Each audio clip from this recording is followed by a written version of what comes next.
Muy buenos días con todos los presentes. Los saludamos desde Telesalud del Hospital Nacional Arzobispo Loaiza del Ministerio de Salud para darles la bienvenida a la telecapacitación Dietoterapia en pacientes con dislipidemia, dirigida por nuestra ponente, la licenciada Lady Mesa Medina, nutricionista del Departamento de Nutrición y Dietética del Hospital Nacional Arzobispo Loaiza. Asimismo, invitamos a todos los participantes a realizar sus preguntas en el apartado de chat de Zoom para ser respondidas al final de la ponencia. Bienvenida, estimada licenciada Medina. Es un honor tenerla el día de hoy con nosotros. Le doy el pase para el desarrollo del tema. Adelante, por favor. ¿Ya? Ay, no. Bueno, primeramente saludarlos, buenos días. Soy la licenciada Lady Diana Mesa Medina, perteneciente al Departamento de Nutrición y Dietética. El día de hoy vamos a tocar un tema muy interesante, que es el manejo dietoterapéutico en el paciente con dislipidemia, ¿no? Antes, por ejemplo, de ver, digamos, lo que es la dislipidemia y el manejo dietoterapéutico, tenemos que saber lo que es la clasificación de la dislipidemia, ¿no? Como ven en el siguiente cuadro. Por ejemplo, la clasificación de las hiperlipidemias en Fredrickson, acá, por ejemplo, engloba lo que son las dislipidemias primarias y, bueno, conjuntamente con lo que son las dislipidemias secundarias.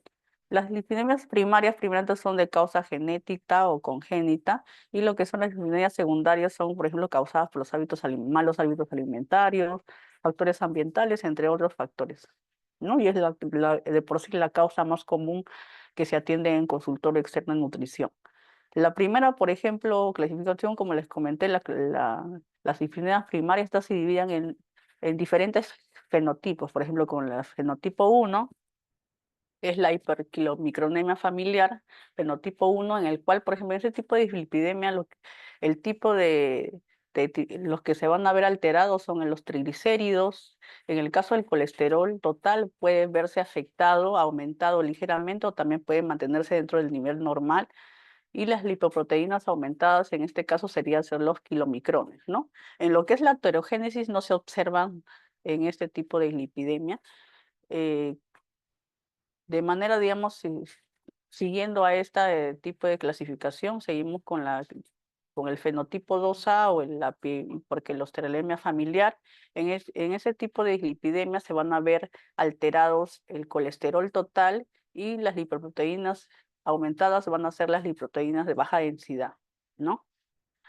En ese tipo de dislipidemia sí vamos a observar aterogénesis, ¿no? El siguiente fenotipo, que es la 2B, o también llamada hiperlipidemia familiar, en este tipo, digamos, de dislipidemia vamos a observar, digamos, que los triglicéridos, tanto como el colesterol, van a verse afectados. Asimismo, también va a haber riesgo de aterogénesis, ¿no? ¿Y qué lipoproteínas van a estar aumentados en este caso? Van a ser las lipoproteínas de muy baja densidad, conocidas como las VLDL, o las lipoproteínas de baja densidad, que son las LDL, ¿no? Seguimos con la del fenotipo 3, ¿no? En este tipo de dislipidemia llamada hipercolesterolemia familiar poligénica, podemos observar, digamos, que se van a ver alterados, tanto son como los triglicéridos, el colesterol total, y también va a haber un riesgo de aterogénesis, ¿no? Las lipoproteínas aumentadas en ese tipo de dislipidemia van a ser las beta lipoproteínas de muy baja densidad, y las de lipoproteínas de intermedia densidad también, de densidad intermedia, perdón. En el caso, digamos, de la que sigue, que es la fenotipo 4, o conocida como hipertrigliceridemia familiar, en este tipo de dislipidemia van a verse alterados, por ejemplo, los triglicéridos, asimismo como el colesterol puede verse afectado, o también mantenerse dentro del rango normal. Se va a observar también un riesgo de aterogénesis, sin embargo va a ser un menor riesgo, digamos, y lo que es, digamos, las lipoproteínas aumentadas, en este caso vendrían a ser las lipoproteínas de muy baja densidad, ¿no? Conocidas como las VLDL. Y por último, finalizar el fenotipo 5, o conocido como el hiperquilomicronemia. En este tipo de dislipidemia van a verse afectados, por ejemplo, los triglicéridos van a estar alterados, asimismo el colesterol total, va a haber un riesgo también de aterogénesis, y las lipoproteínas aumentadas, en este caso vendrían a ser los kilomicrones y las lipoproteínas de muy baja densidad. Ahora, el ¿Cómo, digamos, está clasificado y cómo podemos saber si el paciente tiene dislipidemia? En la guía de práctica clínica, digamos, para el diagnóstico de manejo y control de dislipidemia del año 2019, estas, digamos, se clasifican de esta manera. Por ejemplo, cuando el colesterol es mayor de 200, en el caso de los triglicéridos es mayor de 150, el LDL es mayor de 130 y en el caso del HDL, que es el colesterol de alta densidad, vendría a ser en el caso de mujeres menor de 50 y menor de 40, ¿no? ¿Cuáles son los valores deseables? Que estos tienen que ser menor de 200 en el caso del colesterol, menor de 150 en el caso de los triglicéridos, menor de 130 en el caso del LDL, mayor de 50 y mayor de 40 en el caso de mujeres y varones respectivamente. Ya, y ahora se preguntarán, ¿cuál es el objetivo de tratamiento? Bueno, primeramente cuando nosotros atendemos a un paciente en consultorio, primero vamos a ver qué factores tiene el paciente muy aparte de la dislipidemia. Por ejemplo, si el paciente viene con sobrepeso o obesidad, lo primero que se va a hacer a la vez, digamos, el tratamiento que se da es normalizar el peso corporal, ¿no? Lo segundo que se va a hacer es mantener el colesterol por debajo de los 200 miligramos por decilitro y los triglicéridos, bueno, por debajo de los 150. Ahora, dependiendo del tipo de dislipidemia, como mencionamos el primer cuadro, que se dividían en diferentes fenotipos, como el tipo 1, 2A, 2B, 3, 4 y 5, estos se van a enfocar en los diferentes objetivos de tratamiento, ¿no? Por ejemplo, en el tipo 1 se van a minimizar, por ejemplo, la formación de kilomicrones con el tratamiento nutricional que vamos a dar. Asimismo, también se van a disminuir los triglicéridos. En este caso, por ejemplo, los triglicéridos de cadena media son bien tolerados para este tipo de dislipidemia, ¿no? En el fenotipo 2A, el objetivo de tratamiento va a ser disminuir la ingesta de grasas saturadas y también el colesterol de la dieta. ¿Ya? Asimismo, en el tipo de lipidemia tipo 2B y 3, fenotipo 3, el objetivo de tratamiento va a ser reducir el peso a través de un régimen bajo en calorías y al mismo también disminuir la ingesta de colesterol dietario. En el fenotipo 4, el objetivo del tratamiento va a ser reducir el peso, vamos a restringir también la ingesta de carbohidratos, ¿no? En este caso vendría a ser los refinados o carbohidratos simples. Asimismo también se va a restringir el alcohol y también asimismo el colesterol de la dieta. En el fenotipo 5, en el objetivo del tratamiento va a ser tanto reducir el peso y disminuir la ingesta de colesterol y de grasas también.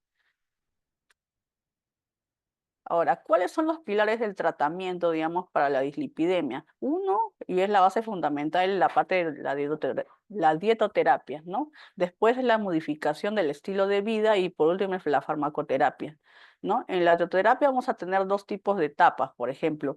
En la etapa 1 se va a proponer primero que el paciente tenga una reducción de lo que es, digamos, los alimentos de fuentes de grasas saturadas, así mismo como el colesterol.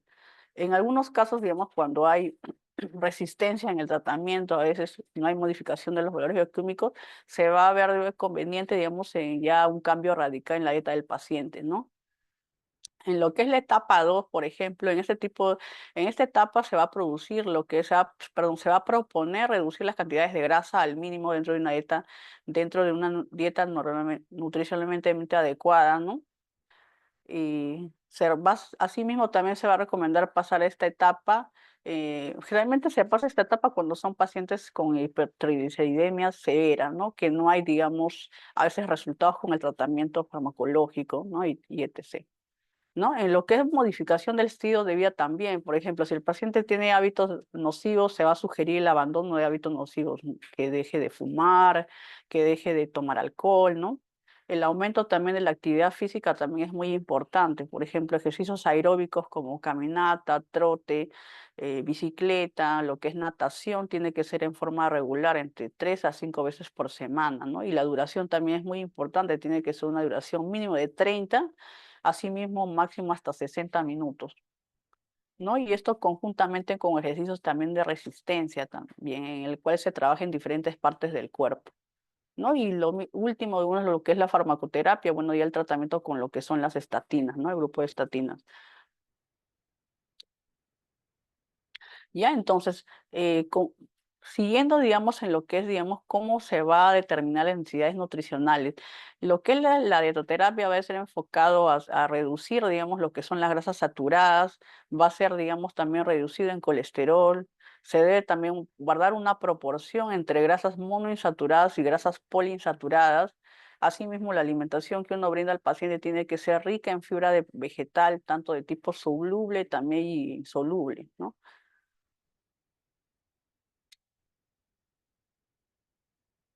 Por ejemplo, en la siguiente, digamos, en el siguiente cuadro que podemos observar, vemos lo que son, cómo las grasas alimentarias tienen el efecto sobre los lípidos, lo que es la agregación plaquetaria, ¿no? Formación de ateromas y todo eso.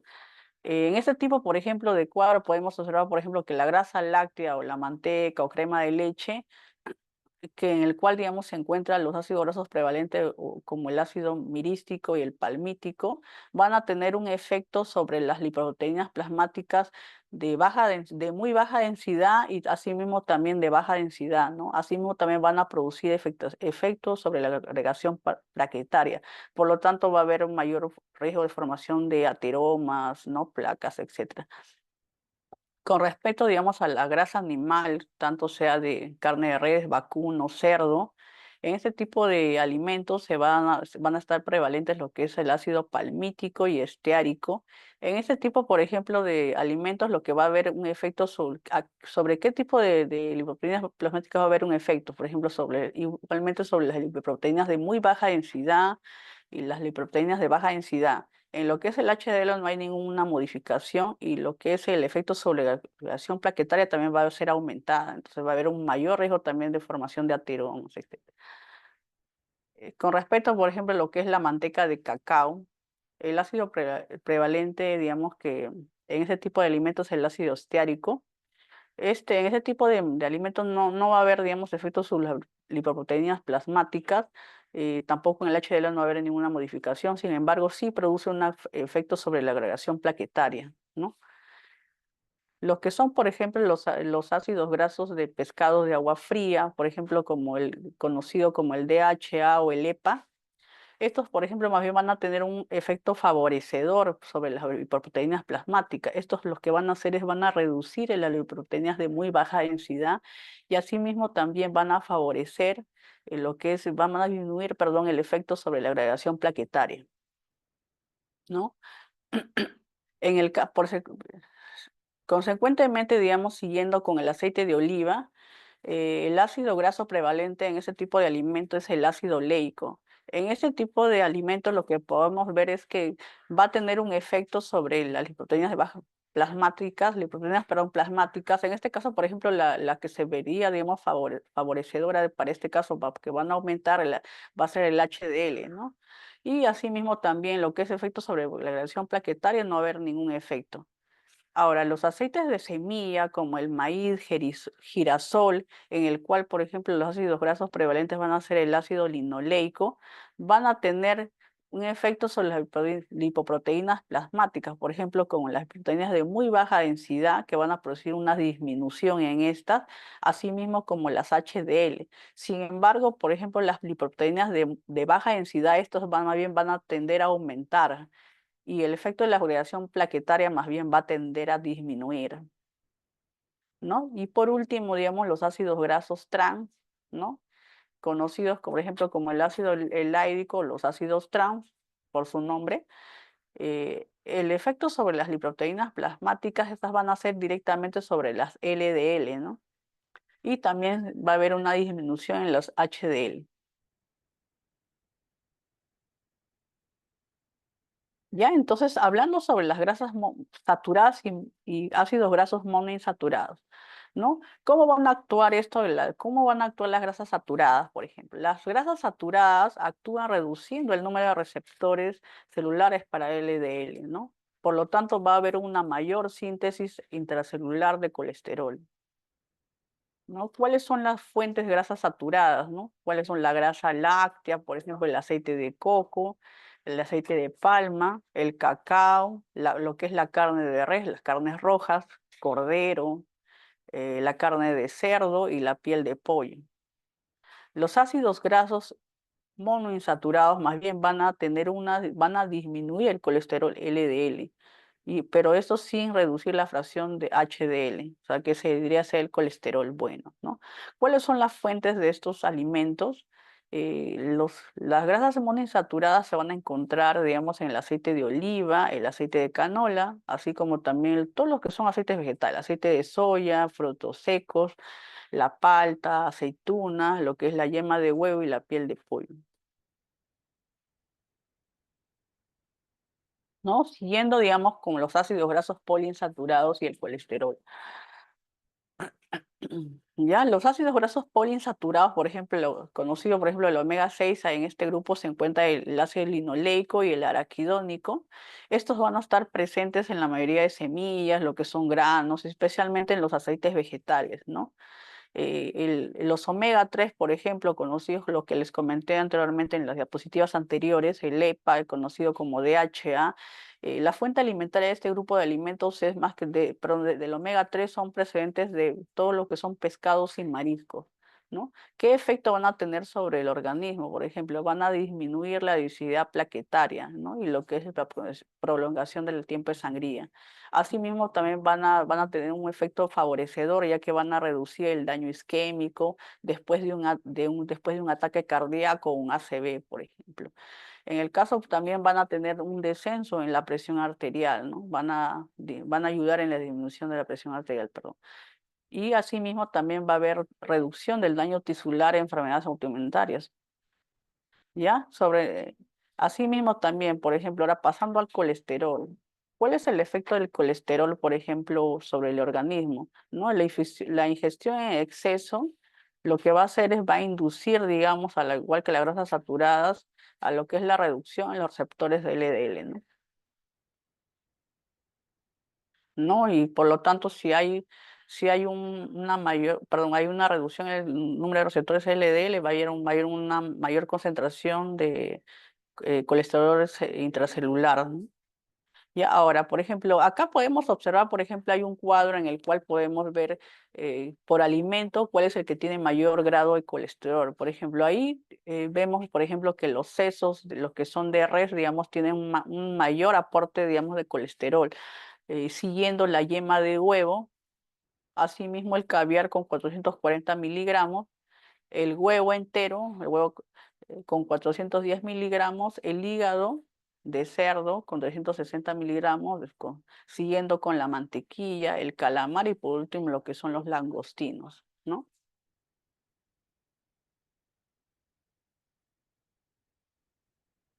Ujú. Bueno, en el siguiente cuadro lo que vamos a ver es la clasificación de los alimentos según el grado de colesterol, ¿no? Estos se van a clasificar en muy elevado contenido de colesterol, eh, elevado, moderado, bajo y nulo, ¿no?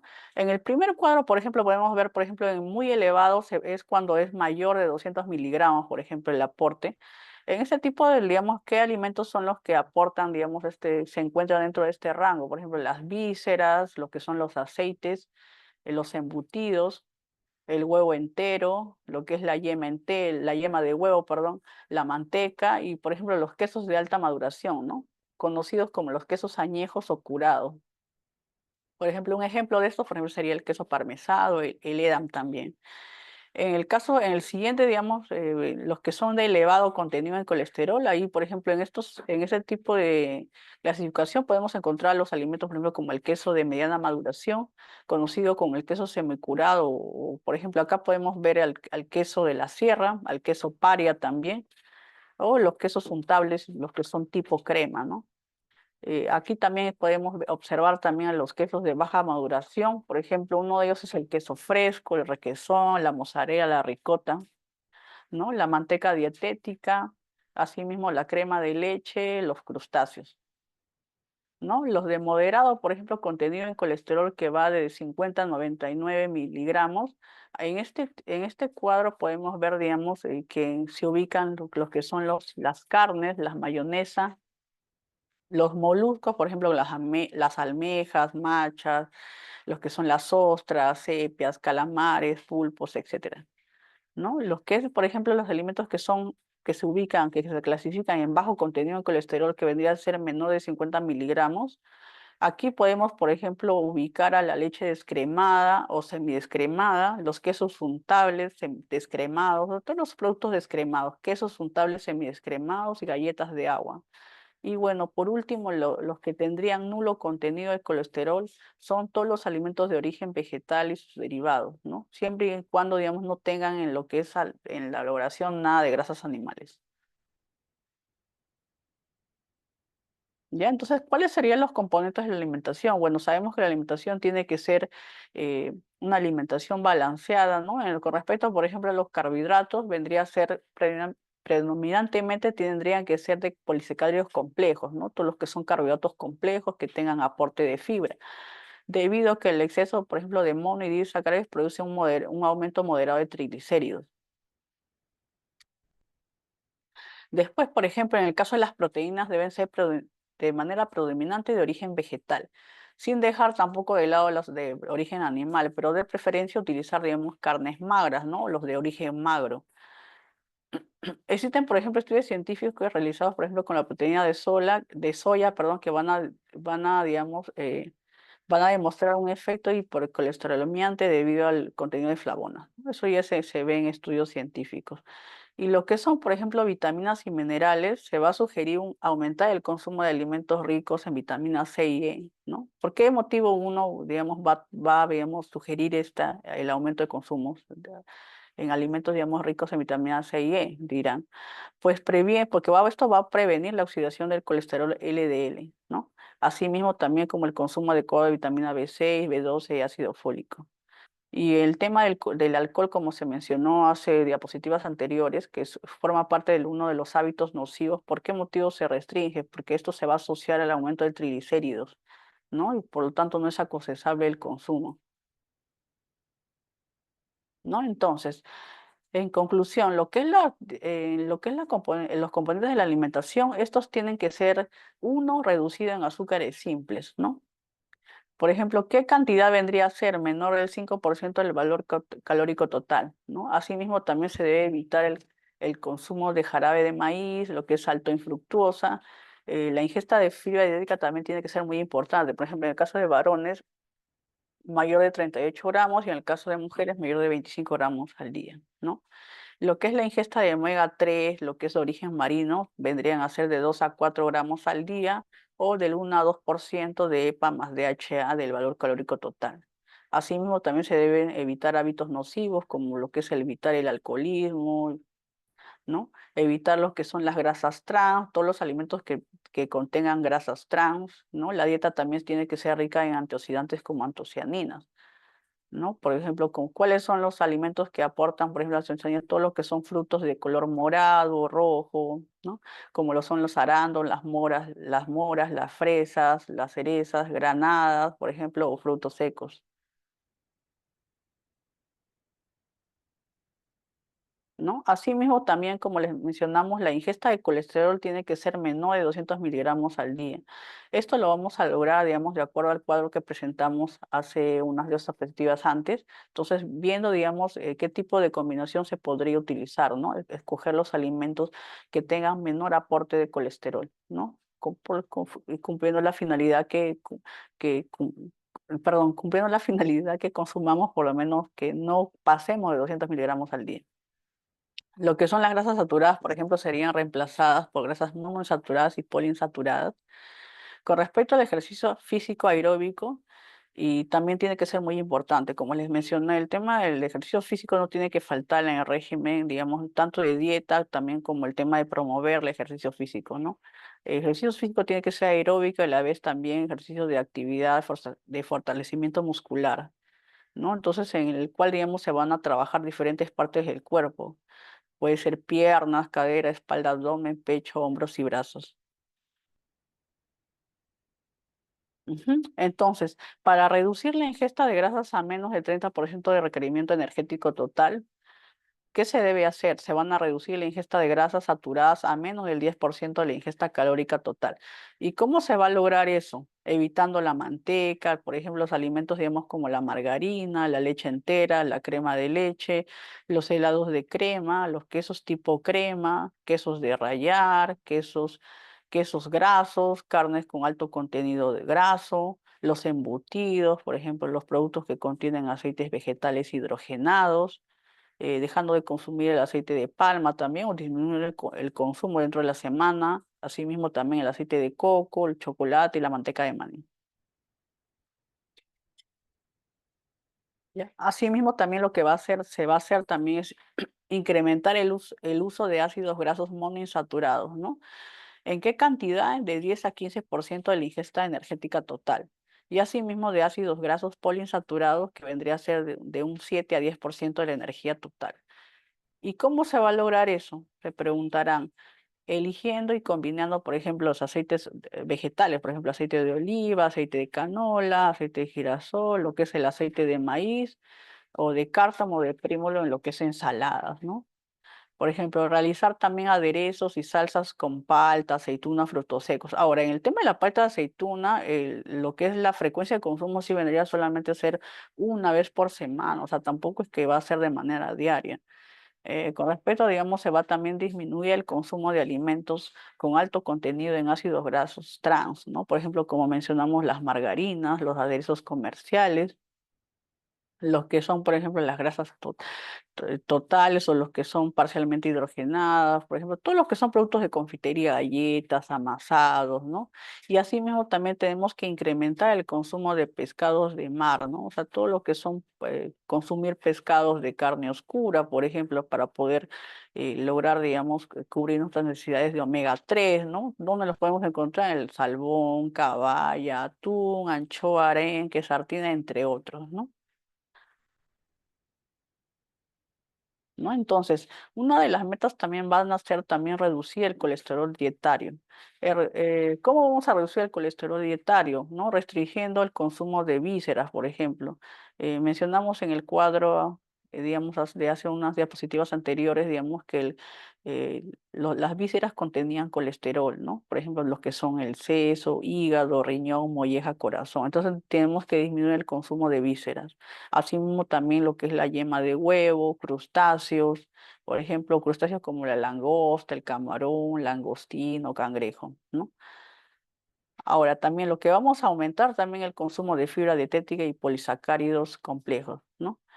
¿Cómo vamos a cómo vamos a lograr esta meta? Por ejemplo, eligiendo hortalizas y frutas preferentemente crudas y legumbres como arvejas, por ejemplo, todos los que son menesas hay que aumentar el consumo, por ejemplo, y lo que es, por ejemplo, arroz integral, lo que son las pastas sin huevo, ¿no? Los que son los cereales, por ejemplo, como el salvado de avena, el pan francés o el integral. O también acá hay que tener presente una cosa más, ¿no?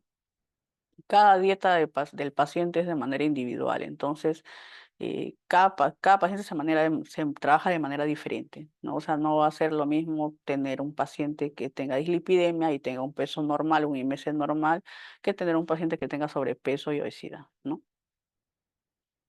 ¿No? Asimismo, por ejemplo, también se va a elegir fuentes de proteínas que aportan bajo contenido de grasas saturadas, ¿no? ¿Cómo se va a lograr este cometido, por ejemplo? Consumiendo, por ejemplo, pescado, lo que son carnes magras, ¿no? Por ejemplo, la pechuga de pollo, que obviamente se va a retirar lo que es la parte de la piel, ¿no? El conejo, por ejemplo, los productos lácteos descremados, la que es la clara de huevo, legumbres y cereales integrales, ¿no? Y asimismo, por ejemplo, al preparar los alimentos, tenemos que utilizar métodos de cocción que no requieran grasas, por ejemplo, como es el vapor, el horno, lo que es la parrilla, plancha, microondas, ¿no? Entonces, evitar en la medida, digamos, lo que son salteados y frituras, porque en este tipo de preparaciones lo que va a hacer es va a haber una mayor velocidad de degradación de los ácidos grasos poliinsaturados presentes en el aceite. O sea, igual aunque utilizan su aceite de oliva para freír, no es lo adecuado. Tiene que ser aceite de oliva en en ensaladas, no para salteados, ¿no? Y eso sería todo. Muchas gracias, más bien. Gracias, digamos, por la ponencia, ¿no? Estaré atenta a sus preguntas. Gracias. Muchísimas gracias, licenciada. Mientras los participantes van redactando sus preguntas, ¿tendría alguna recomendación adicional respecto al tema expuesto? Bueno, con respecto al tema, digamos, expuesto, bueno, como les mencioné, bueno, cada paciente se maneja de manera individual. Los esperamos en el consultorio de nutrición de lunes a jueves de 2 a 4 de la tarde. Ahora, cada paciente, digamos, que se atiende, es un mundo diferente, ¿no? Se va a trabajar de manera individualizada, ¿no? Ya que tenemos pacientes, digamos, que a veces vienen por síndrome metabólico, a veces vienen con dislipidemia, o a veces pacientes que vienen con, a la vez son diabéticos, pacientes que vienen con problemas renales y a la vez vienen con dislipidemia. Entonces, siempre seguir, digamos, las pautas de este caso del especialista, ¿no? Que somos los nutricionistas aquí del hospital o en este caso de los centros de salud donde se encuentran, ¿no? Gracias, eso sería todo. Muchísimas gracias, licenciada. Tenemos consultas respecto al tema. La primera pregunta es, ¿el aumento del LDL en la dislipidemia de tipo secundaria se debe a problemas en los receptores de LDL? No, en el caso, digamos, de las dislipidemias secundarias, como les mencioné, es más que todo pueden ser factores, digamos, de tipo ambiental o malos hábitos. Entonces, generalmente es más que todo enfocado a los malos hábitos del paciente, ¿no? Entonces, cuando el paciente ya acude al nutricionista o al especialista, en este caso, para hacerle un régimen dietario, ya se cambian todo ese tipo de malos hábitos, se dan las recomendaciones y por lo tanto eso se mejora. Muchísimas gracias, licenciada. Tenemos otra pregunta. ¿Cuál es la diferencia entre la intervención en un paciente con hipercolesterio, colester- hiper, trigliceridemia y hipercolesterolemia? Ah, ya, o sea, ¿cuál es la diferencia entre el ¿Cuál manejo? es la diferencia en la intervención dietoterapéutica en los pacientes con hipercolesterolemia y hipertrigliceridemia? Bueno, en el caso de los pacientes con hipercolesterolemia, se le maneja, digamos, se le reduce lo que es, digamos, perdón, se le restringen los alimentos que son, que les mencioné, digamos, en los cuadros que les presenté en las diapositivas, todos los alimentos, digamos, que tienen un mayor aporte de colesterol, ¿no? En este caso se restringen lo que son las vísceras, ¿no? Por ejemplo, hábitos nocivos también, ¿no? Lo que es el alcohol, ¿no? Lo que es, por ejemplo, cambio de hábitos, se le hace un régimen, aumento de la fibra, mayor consumo de verduras, ¿no? Etcétera. Y con respecto en el caso de la hipertrigliceridemia, por lo general se restringen los alimentos que aportan, digamos, tanto como sean los que son triglicéridos, también se restringe lo que es el colesterol dietario, ya que tiene que ver también lo que es el proceso también del paciente. Entonces, se restringe lo que es colesterol, lo que son los aceites vegetales, también se restringe, digamos, como les mencioné, pero no en el tipo de preparación. Por ejemplo, no, digamos, no utilizar, digamos, los aceites para preparar, digamos, salteados, sino, digamos, si va a consumirlo dentro de la semana, lo puede consumir, digamos, en ensaladas, ¿no? Para que se puedan absorber las propiedades de los omegas, ¿no? El omega 3, del omega 6, mayor consumo de pescados, por ejemplo, pescados de agua fría, como le mencioné, los omega 6 para poder, digamos, cubrir los aportes de DHA y EPA. Muchísimas gracias, licenciada. Tenemos otra pregunta. En lo que respecta a fibra dietaria, ¿cuál es la recomendación para un paciente con dislipidemia? ¿La fibra soluble o insoluble? En el caso, digamos, cuando nosotros mencionamos, digamos, de aporte de fibra, lo que les mencioné en el caso de varones que era mayor de 38 y en el caso de mujeres mayor de 25, se cubren tanto como de fuentes, digamos, de fibra soluble como de insoluble.